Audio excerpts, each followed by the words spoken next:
Hey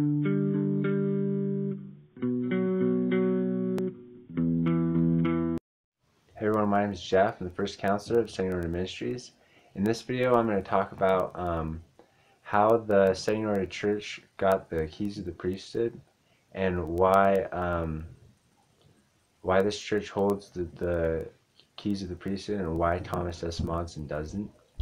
We're going to start going back into history to Wilford Woodruff, who signed the manifesto. In another video, I talk about the 5-man commission that John Taylor gave because he knew that polygamy was going to be taken out of the church. So he kind of had a plan for to keep celestial plural marriage alive, to keep it going.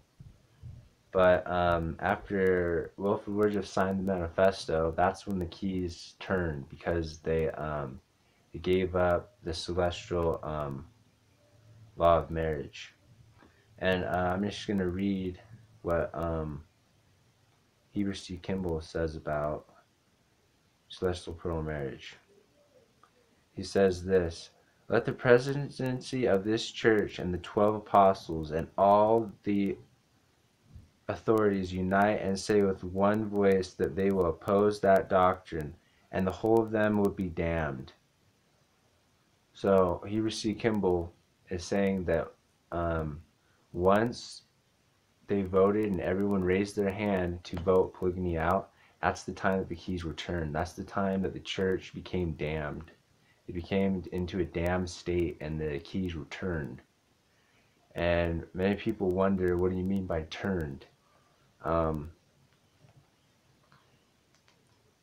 Because it says in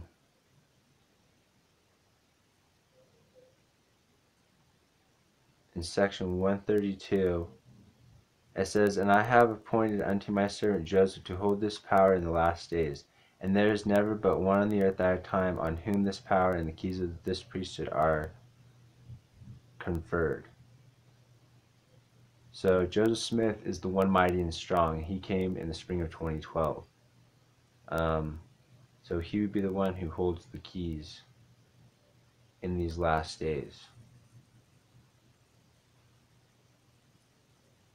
But Joseph Smith is not, he doesn't have a body right now. He's still a spirit. But the day will come that he'll be risen from the grave and he'll be able to, again, hold the keys of the priesthood.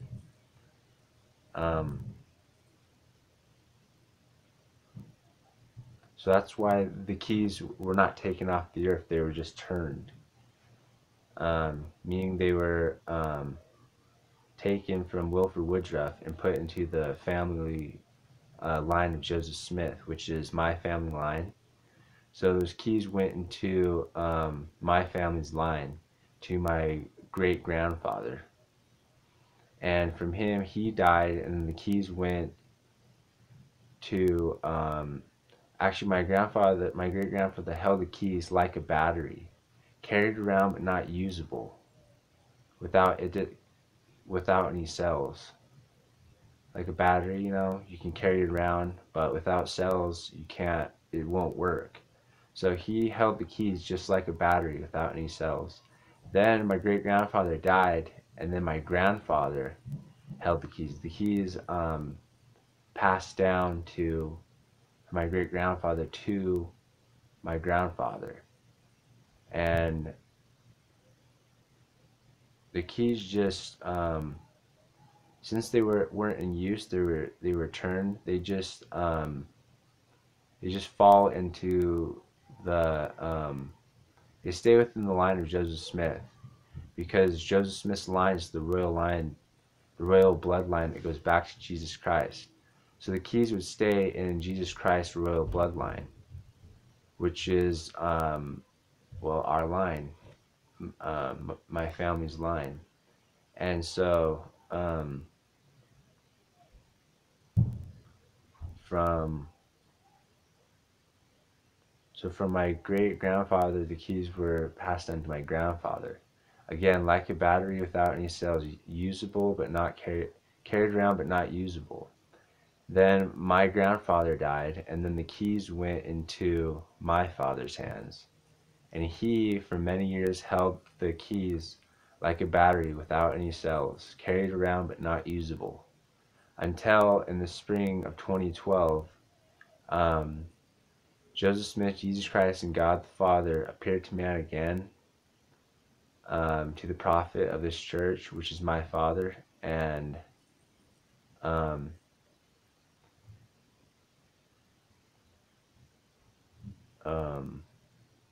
in order to turn the keys back on, they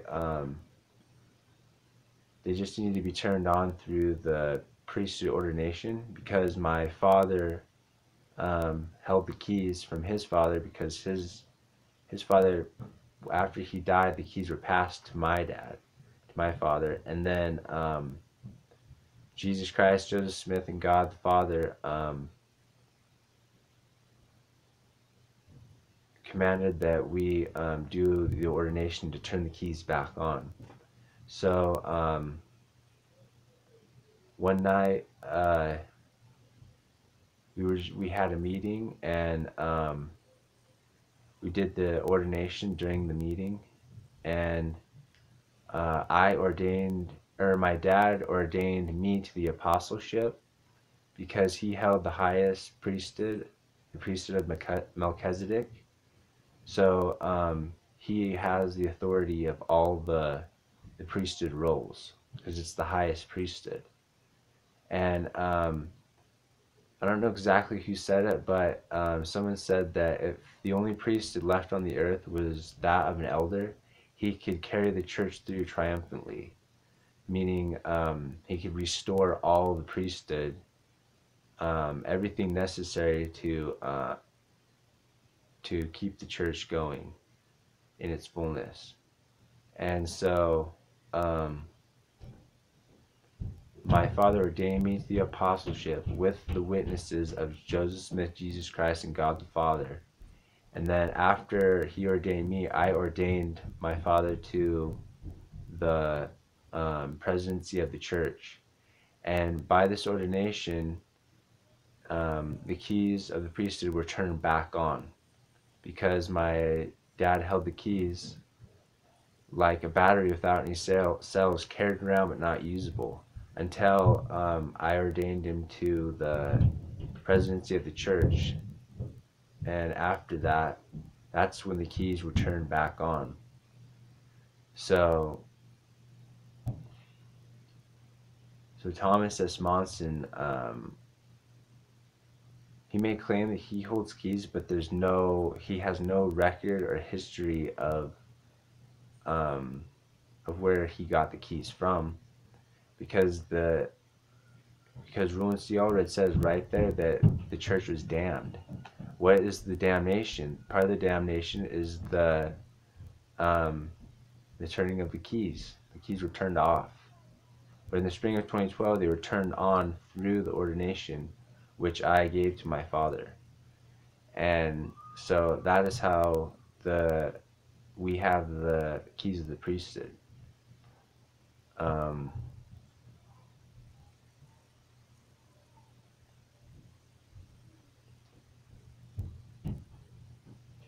Yeah, Joseph Smith came to his descendants, which me and my family are, and he commissioned us to aid Joseph Smith in the setting in order of his church, which we are doing now. And so yeah, that's just how the keys came into the possession of my dad's hands.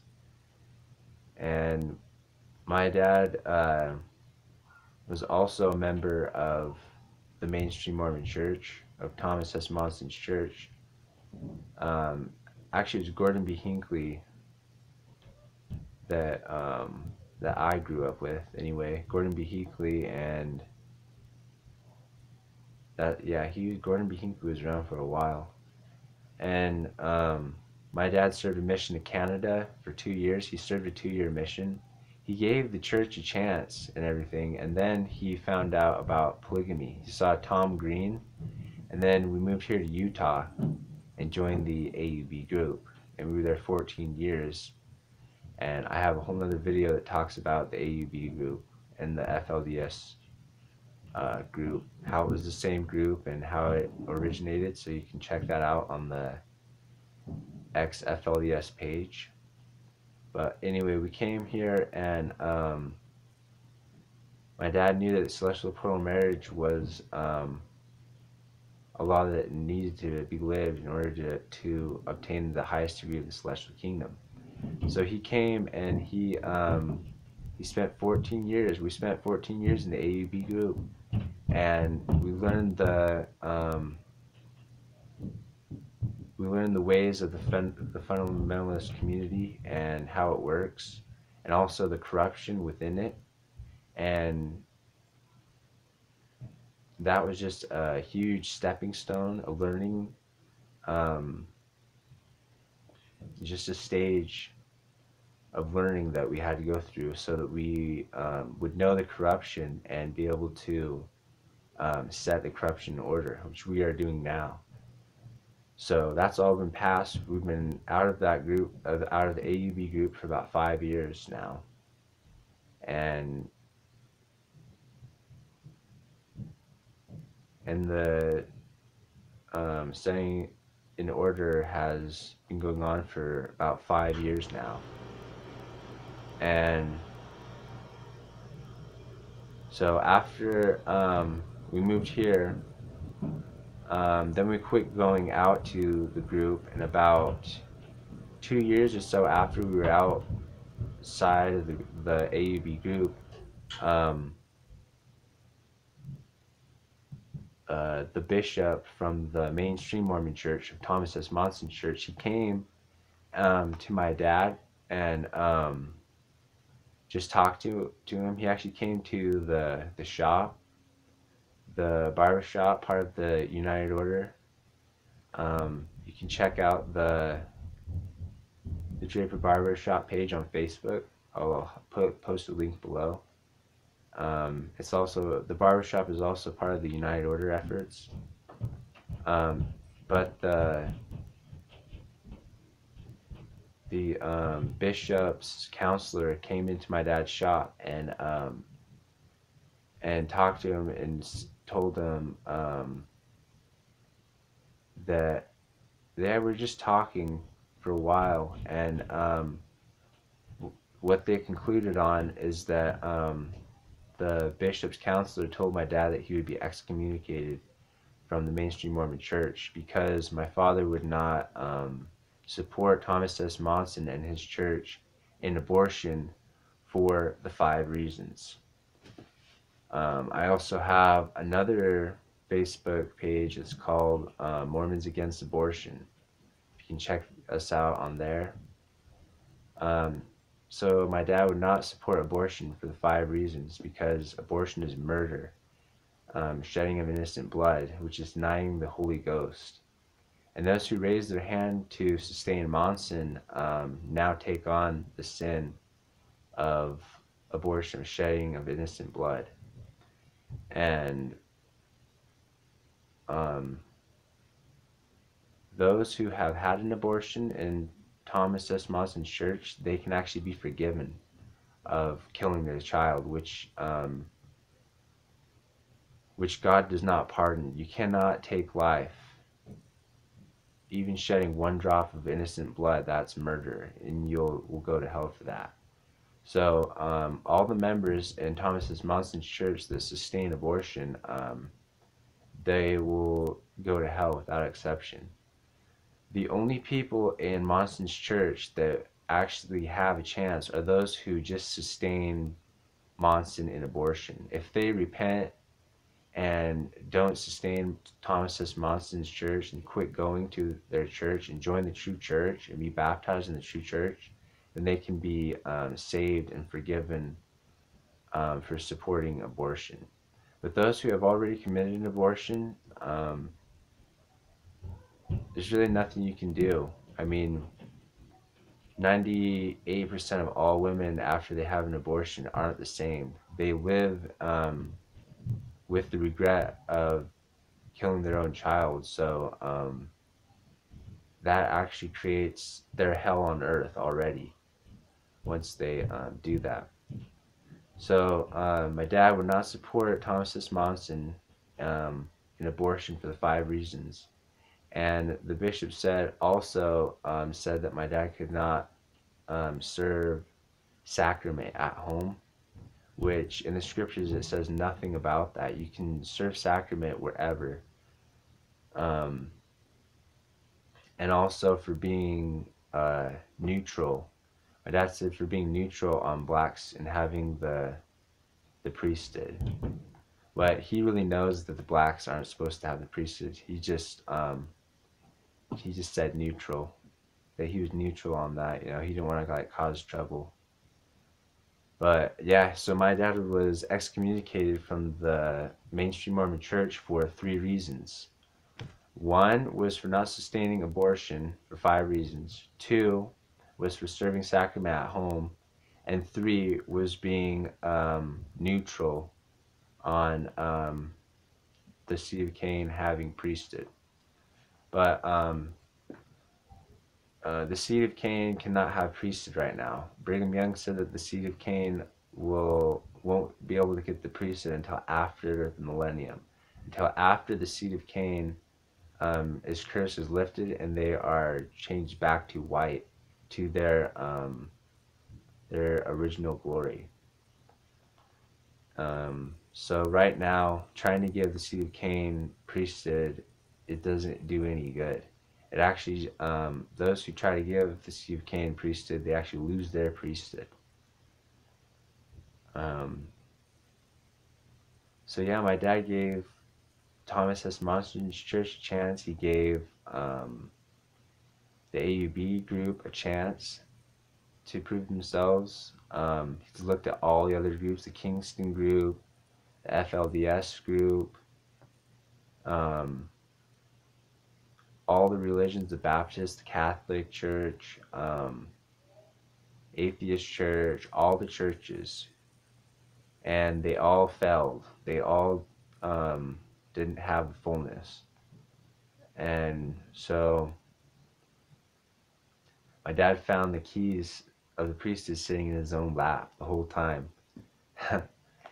After 30 years of searching or so, he finally found the fullness of the gospel and is sitting in his own lap. So I find that pretty interesting. And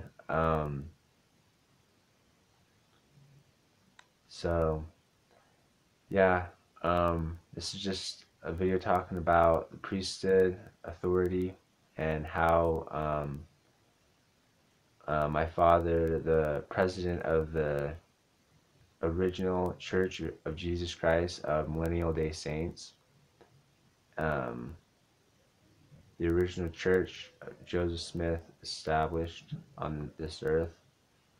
And if you'd like to donate, you can message me on Facebook or message the Standing Order Mormon.